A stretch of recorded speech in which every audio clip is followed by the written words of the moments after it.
माँ दुर्गा जी का छठा अध्याय हिंदी में।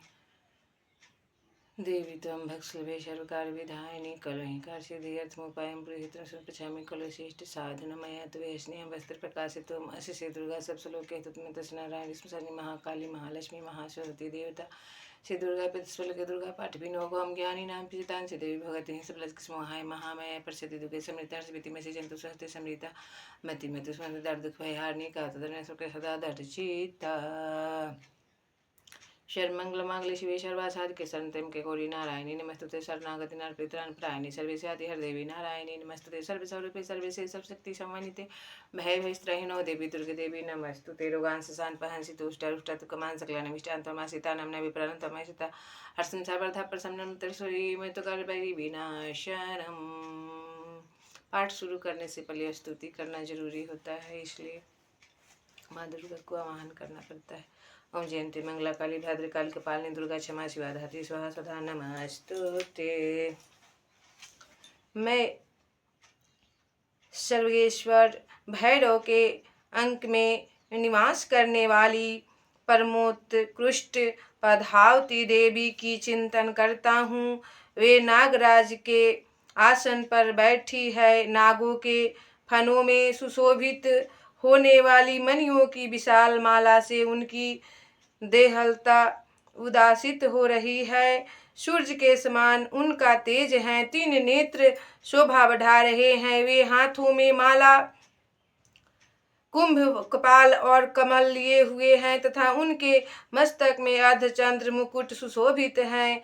तब ऋषि कहते हैं, देवी का यह कथन सुनकर दूत को बड़ा आमर्ष हुआ और उसने दैत्यराज के पास जाकर सब समाचार विस्तार पूर्वक कह सुनाया। दूत के उस वचनों को सुनकर दैत्यराज कुपित हो उठा और दैत्य सेनापति ध्रुमलोचन से बोला,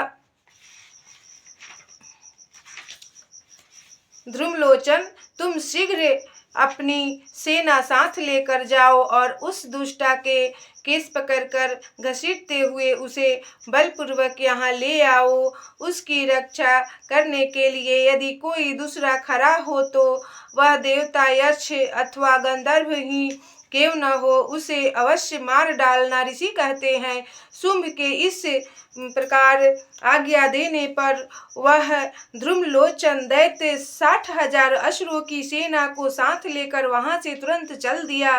वहां पहुंचकर उसने हिमालय पर रहने वाली देवी को देखा और ललकार कर कहा, अरे तू शुंभ निशुंभ के पास चल। यदि इस समय प्रसन्नता पूर्वक मेरे स्वामी के समीप नहीं चलेगी तो मैं बलपूर्वक झोटा पकड़कर घसीटते हुए तुझे ले चलूंगा। देवी बोली, तुम्हें दैत्यों के राजा ने भेजा है। तुम स्वयं भी बलवान हो और तुम्हारे साथ विशाल सेना भी है। ऐसी दशा में यदि मुझे बलपूर्वक ले चलोगे तो मैं तुम्हारा क्या कर सकती हूँ।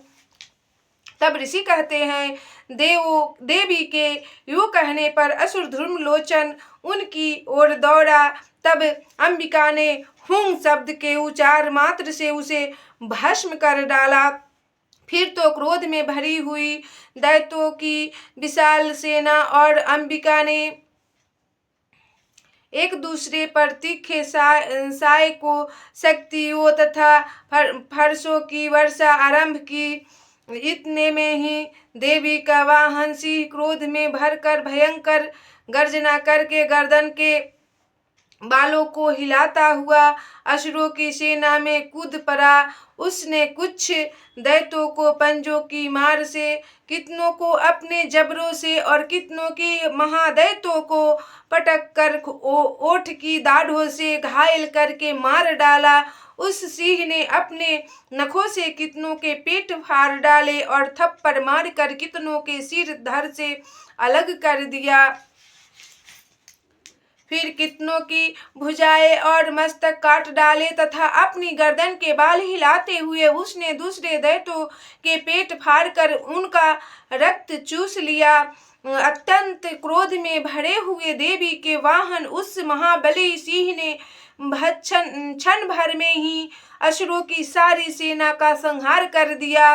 शुंभ ने जब सुना कि देवी ने धूम्रलोचन असुरों को मार डाला तथा उसके सिंह ने सारी सेनाओं का सफाया कर डाला, तब उस दैत्यराज को बड़ा क्रोध हुआ और उसका ओठ कांपने लगा। उसने चंड और मुंड नामक दो महादैत्य को आज्ञा दी और बोला, हे चंड और हे मुंड, तुम लोग बहुत बड़ी सेना लेकर वहां यदि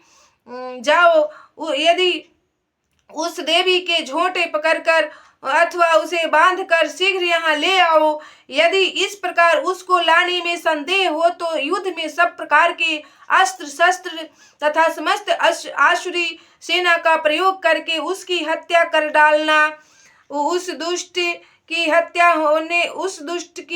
हत्या होने तथा सिंह के भी मारे जाने पर उस अंबिका को बांधकर साथ ले शीघ्र लौट आना। इस प्रकार श्री मार्कंडेय पुराण में श्रवणिक मनवंतर की कथा के अंतर्गत देवी महात्म्य धूम्रलोचन वध नामक 6ठा अध्याय पूरा हुआ। बोलिए सच्चे दरबार की जय, मैया भवानी की जय।